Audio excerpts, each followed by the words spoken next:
Hello friends, welcome back to our channel Padhle with short. तो आज की इस वीडियो में हम लोग पढ़ेंगे class 8 history chapter 4 tribal Dikus and the vision of golden as.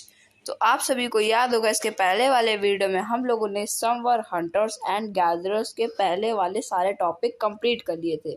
आज की इस वीडियो से हम लोगों को सम वर हंटर्स एंड गैदरर स्टार्ट करना है। तो चलिए शुरू करते हैं।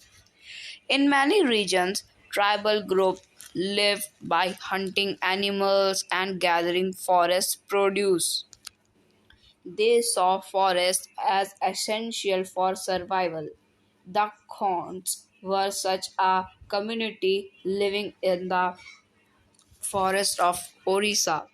They regularly went out on collective hunts and then divided the meat amongst themselves. They ate fruits and roots collected from the forest and cooked food with the oil they extracted from the seeds of the sal and maua. They used many forest shrubs and herbs for medicinal purpose and sold forest produce in the local markets. The local weavers and workers turned to the khons when they needed supplies of kusum and palash flowers to color their cloth and leather. तो क्या कहा जा रहा है कि बहुत सारे reason में जो ट्राइबल ग्रुप्स हैं उनमें क्या जो हंटिंग और गैदरिंग है वो सब भी क्या वो भी रहते थे और फॉरेस्ट प्रोड्यूस, यानी कहने का ये मतलब है कि इनकी तरफ बहुत सारे जो रीजन्स है, बहुत सारे जो इलाके हैं वहाँ पे ऐसे भी ट्राइबल ग्रुप रहते थे जो कि हंटिंग एनिमल्स यानी कि जानवरों का शिकार करते थे और जो फॉरेस्ट और गैदरिंग करते थे, उनको चराते थे, उनको शेल्टर देते थे, गैदर करते थे और फॉरेस्ट प्रोड्यूस, और जो फॉरेस्ट है उसका भी कुछ प्रोड्यूस करते थे, उससे भी कुछ प्रोड्यूस करते थे।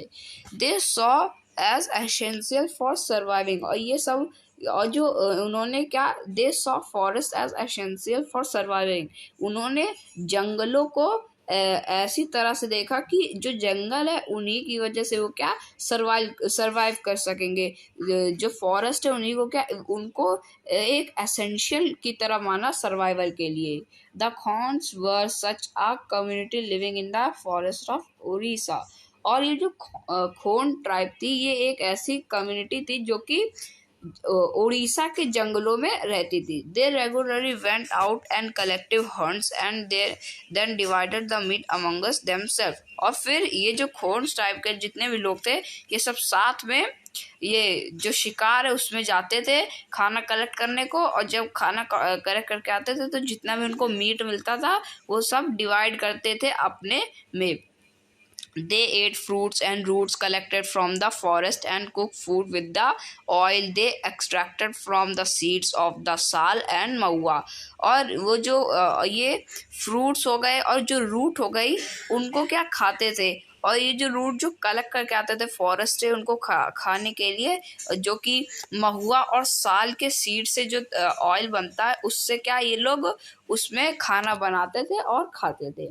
They used many forest shrubs and herbs for medicinal purposes and sold forest produce in the local market। और वो ये जो खोन्स टाइप के जो लोग थे उन्होंने जो फॉरेस्ट के जो श्रब्स और हर्ब्स हैं उनको एक मेडिसिनल पर्पस के लिए यूज करा, और जितना भी फॉरेस्ट प्रोड्यूस है उसको जाकर के लोकल मार्केट में बेच दिया।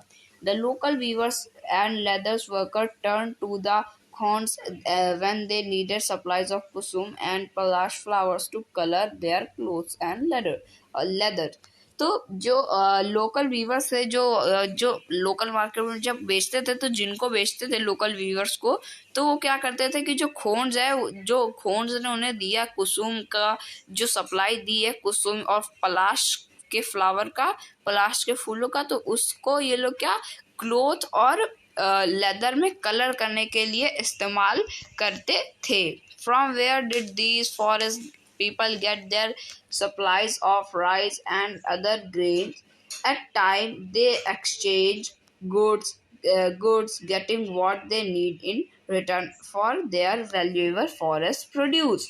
At other times, they bought goods with the small amount of earnings they had. Some of them did odd jobs in the village, carrying loads or building roads, while other labored in the field of peasants and farmers. When supply of forest produce shrank, tribal people and had to increasingly wander around in search of work as laborers. But many of them, like Baigas of central India, were reluctant to do work for others.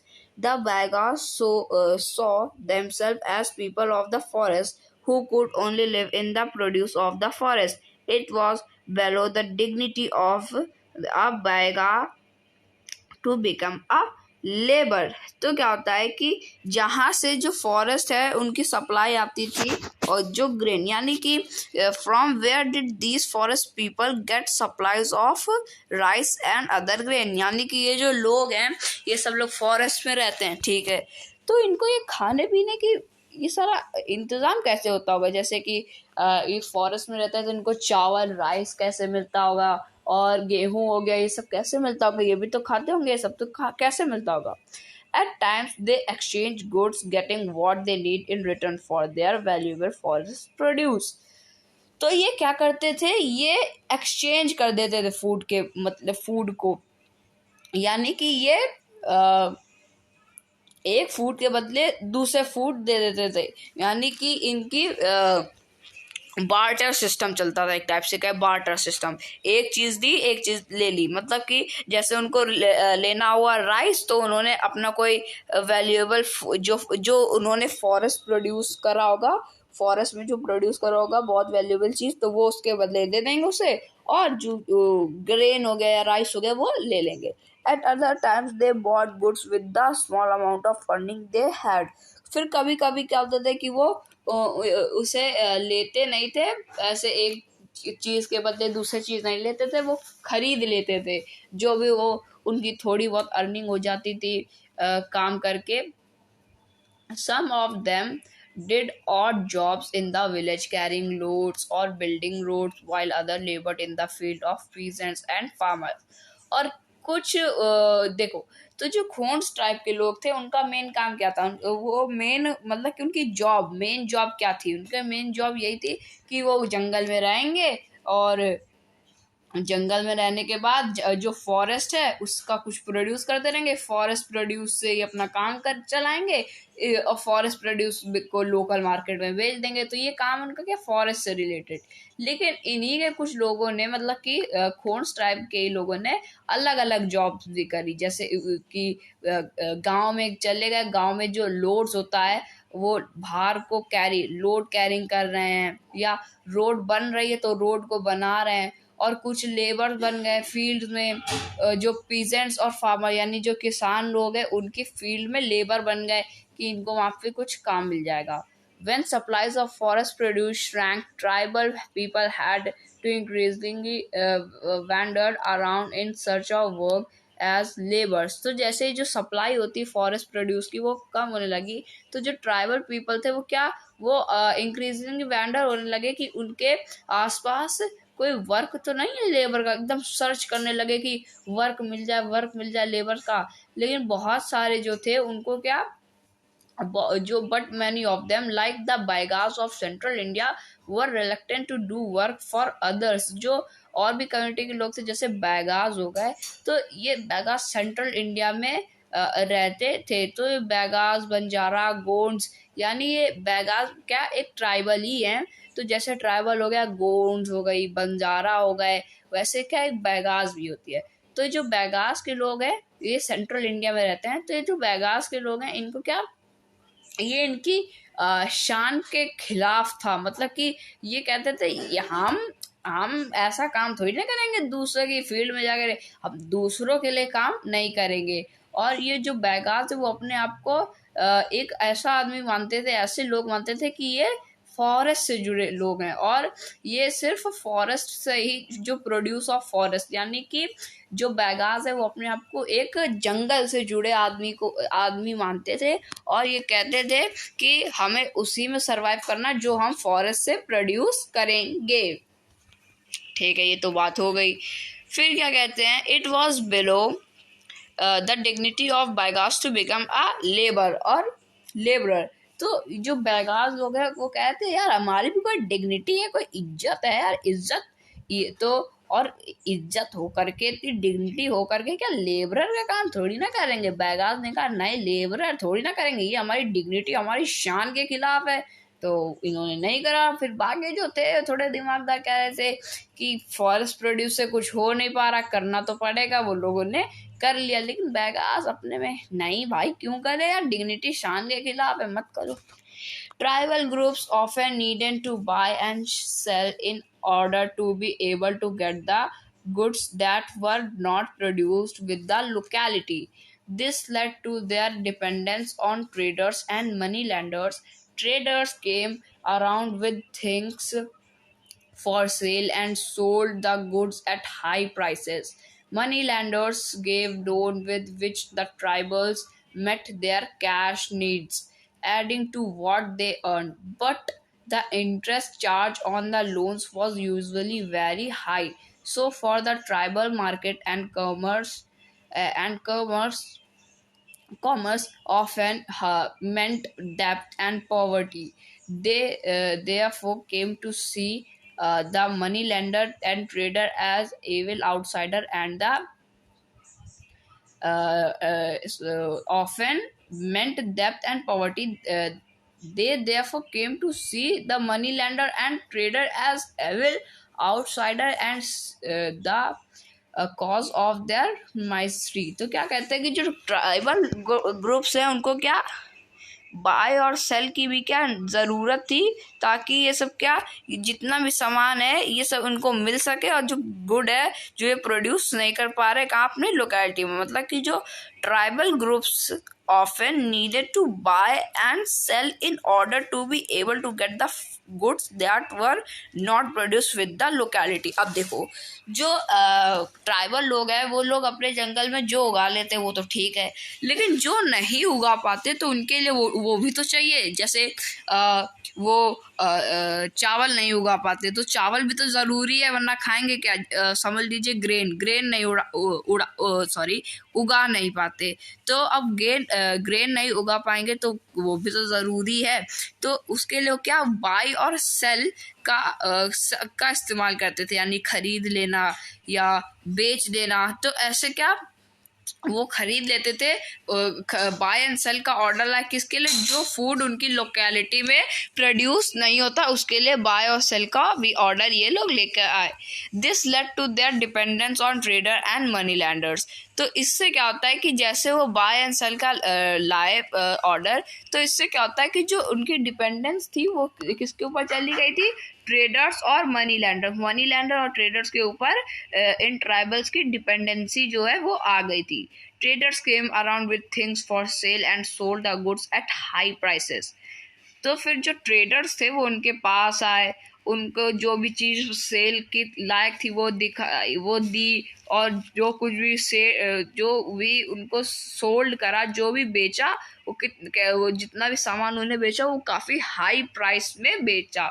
Money lender gave loans with which the tribals met their cash needs adding to what they earned। और जो money landers थे उन्होंने उनको loan दिया tribals लोगों को, ताकि वो अपने एक्सपेंस अपने खर्चे से मीट कर सके, और जो उनको कैश की नीड है उससे मतलब कि जो कैश है वो उनको मिल सके जितनी उनकी ज़रूरत है, और उसको एडिंग उसमें थोड़ा और लगा करके वो बाकी उनमें वापस दे देंगे। ऐसा देखो जो मनी लैंडर्स है उन्होंने उनको बताया देखो हम तुम्हें पैसा देंगे, तुम पैसा का इस्तेमाल करना, जो भी तुम्हें चाहिए, जैसे तुम्हारे कई सारे जैसे तुम्हें ग्रेन खरीदना हो, वीट खरीदना हो, चावल गेहूँ, तो ये जैसे महंगा मिल रहा है, तुम हमसे लोन ले लो, हम तुम्हें लोन दे देंगे, तुम जाना बाहर खरीद लेना, और उसके बाद जो पैसा है उसमें थोड़ा बहुत लगा करके पैसा जो इंटरेस्ट है वो थोड़ा बहुत दे करके